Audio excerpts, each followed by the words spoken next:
السلام علیکم ورحمۃ اللہ وبرکاتہ۔ آج ہم آپ لوگوں کے سامنے اعتکاف کی مناسبت سے گفتگو کریں گے۔ یہ اعتکاف جو رمضان المبارک میں اخیر عشرے میں کیا جاتا ہے، یہ مردوں کے لیے، عورتوں کے لیے، مستورات کے لیے برابر ہے، یعنی دونوں کے لیے مستقل سنت مؤکدہ علی الکفایہ ہے۔ مردوں کو جس طریقے سے مسجد کے اندر اعتکاف کرنا چاہیے، بعینہ اسی طریقے سے عورت کو بھی اپنی عبادت کا، جس جگہ وہ عبادت کرتی ہے، نماز پڑھتی ہے، وہاں پر اعتکاف اس کو کرنا چاہیے۔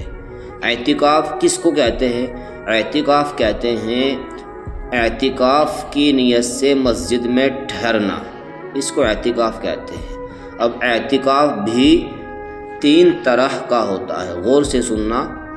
تین قسمیں اعتکاف کی ہوتی ہے۔ نمبر 1 واجب، جیسا کہ کسی نے اپنے اوپر لازم کیا کہ اگر میرا فلاں کام ہو جائے تو میں اللہ کی رضا کے واسطے 5 دن کا، 10 دن کا، 15 دن کا اعتکاف کروں گا یا کروں گی، تو یہ اعتکاف واجب لازم ہو جاتا ہے۔ جب وہ کام ہو جائے تو اس کام کے ہوتے ہی جتنے دن کی منت مانگی تھی اس کو ادا کرنا ضروری ہے، اس اعتکاف کو کرنا ضروری ہے۔ دوسرا اعتکاف ہوتا ہے سنت مؤکدہ علی الکفایہ، جو کہ ہر کوئی اس کو جانتا ہے، رمضان المبارک کے اخیر عشرے میں کیا جاتا ہے۔ نبی کریم صلی اللہ علیہ وسلم کی عادت شریفہ تھی اس اعتکاف کو کرنے کی، تو یہ اعتکاف سنت مؤکدہ علی الکفایہ ہے۔ یہ اعتکاف رمضان المبارک کے 20ویں روزے سے، یعنی 21ویں تراویح سے، مغرب سے پہلے غروب آفتاب جس وقت ہوتا ہے اس سے 1-2 منٹ پہلے آپ مسجد تشریف لے جائے، یا مستورات خواتین اپنی عبادت گاہ یا کسی جگہ کو مخصوص کر لینا، متعین کر لینا، اس جگہ پہ عورت چلی جائے، تو اس وقت سے یہ شروع ہو جاتا ہے 20ویں رمضان سے، 21ویں تراویح سے، اور جب تک کہ عید کا چاند نظر نہ آ جائے اس وقت تک یہ اعتکاف کرنا سنت مؤکدہ علی الکفایہ ہے۔ اگر کسی نے 20ویں روزے کے بجائے 21ویں روزے میں وہ اعتکاف میں بیٹھا یا بیٹھی تو پھر یہ اعتکاف سنت مؤکدہ نہیں ہوگا، بلکہ یہ اعتکاف نفل ہو جائے گا۔ سنت مؤکدہ علی الکفایہ یہ 20ویں روزے سے سورج غروب ہونے کے وقت سے شروع ہوتا ہے، مغرب سے پہلے اور چاند دکھنے تک یہ اعتکاف رہتا ہے۔ تیسرا اعتکاف نفل کہلاتا ہے۔ نفل جو اعتکاف ہوتا ہے اس کی نیت آپ جو ہے پوری عمر کی بھی کر سکتے ہیں، اور کم سے کم آپ جو ہے 1 گھنٹے کی، آدھے گھنٹے کی، 10 منٹ کی، یعنی کہ کم کی اس کی مقدار جو ہوتی ہے وہ متعین نہیں، کتنی بھی دیر کی آپ اعتکاف کی نیت کرتے ہیں۔ جیسے کہ آپ مسجد میں تشریف لے جاتے ہیں تو اس وقت اگر آپ اعتکاف کی بھی نیت کر لیں تو آپ کو نماز کا الگ ثواب ملے گا اور اعتکاف کا الگ ثواب ملے گا۔ تو اس لیے اعتکاف جو نفلی ہوتا ہے اس کی مقدار، وقت جو ہے متعین طے نہیں ہوتا، کتنی بھی دیر کا، کتنی بھی منٹوں کا، کسی بھی وقت آپ اس کی اعتکاف کی نیت کر سکتے ہیں۔ اعتکاف جو ہوتا ہے اس کی بہت بڑی فضیلت ہے۔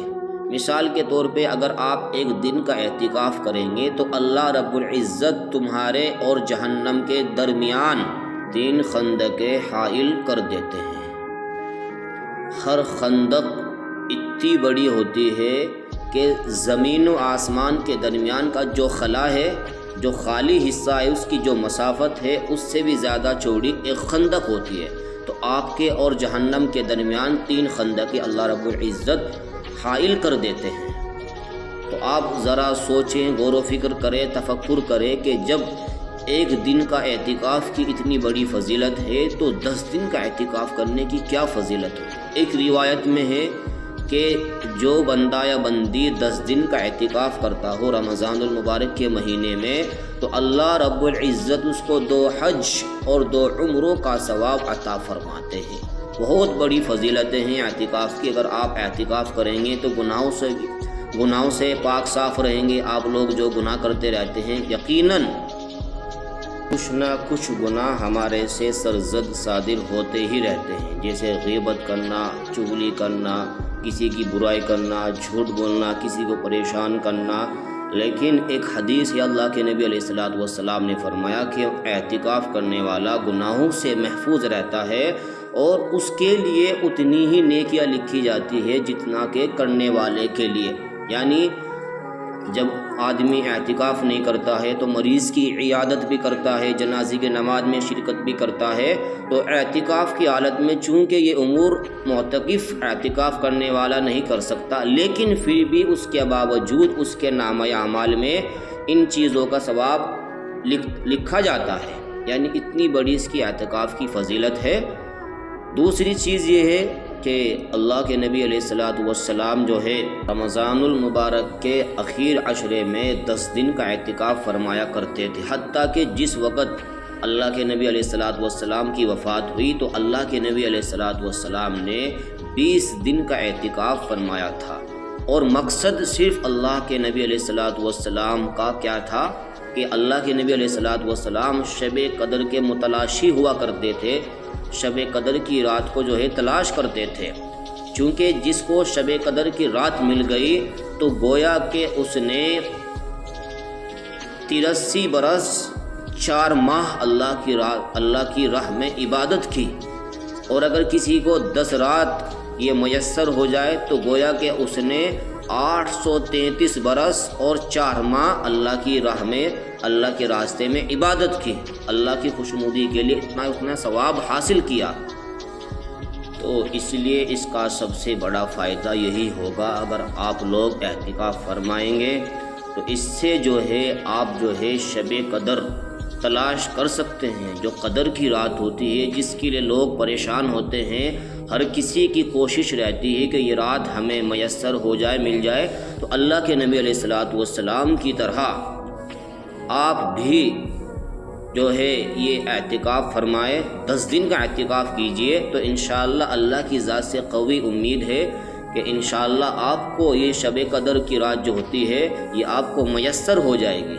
لیکن مقصد اللہ کی رضا ہونا چاہیے، دکھلاوا ریاکاری بالکل نہیں ہونا چاہیے، وہی عبادت اللہ تعالیٰ کے وہاں مقبول ہے جس میں صرف اللہ کی رضا مقصود ہوتی ہے، جس میں اللہ کی رضا مقصود نہیں ہوتی، ریاکاری ہوتی ہے، وہ عبادت قبول نہیں ہوتی۔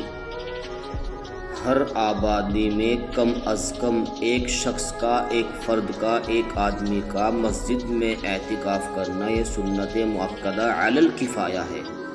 اگر کسی آبادی سے ایک بندہ بھی اعتکاف نہیں کرے گا، مسجد میں اعتکاف میں نہیں بیٹھے گا، تو پوری بستی والے، پوری آبادی والے گناہگار ہوں گے، اور اگر ایک شخص بھی اعتکاف میں بیٹھ جاتا ہے تو پوری بستی والوں کی طرف سے یہ اعتکاف ادا ہو جاتا ہے۔ لیکن بہتر یہ ہے کہ ہر مسجد میں اعتکاف کیا جائے، کیونکہ بعض علماء نے ہر مسجد کے اندر اعتکاف کرنا سنت قرار دیا ہے۔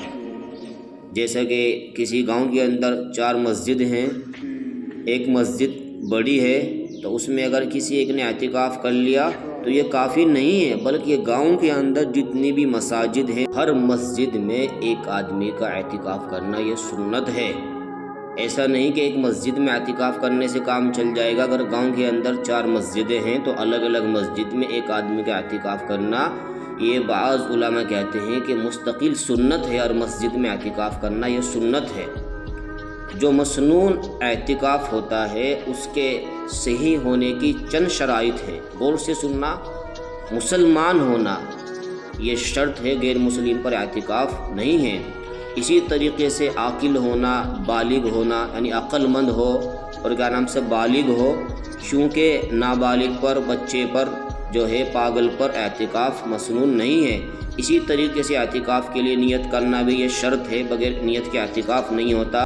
اسی طرح ایسی مسجد میں اعتکاف کرنا جس مسجد میں 5 وقتہ 5 نماز با جماعت کے لیے امام و مؤذن موجود ہو، تو ایسی مسجد میں اعتکاف، مسنونی اعتکاف درست ہوگا، ورنہ نہیں۔ دوسری چیز اعتکاف کے لیے ایک شرط یہ ہے، مسنون اعتکاف کے لیے، کہ جنابت اور حیض و نفاس سے پاک ہو۔ اگر کسی مرد کو جنابت ہو، ناپاک ہو، تو وہ اعتکاف نہیں کر سکتا۔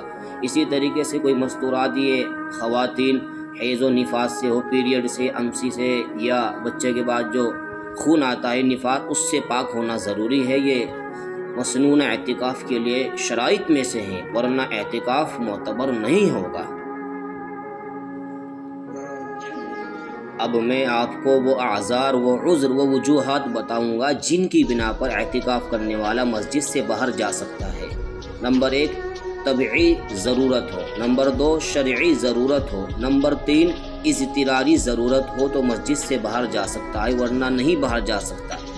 طبعی ضرورت جیسے بول و براز، پیشاب پاخانہ وغیرہ، اس کے لیے باہر جا سکتا ہے۔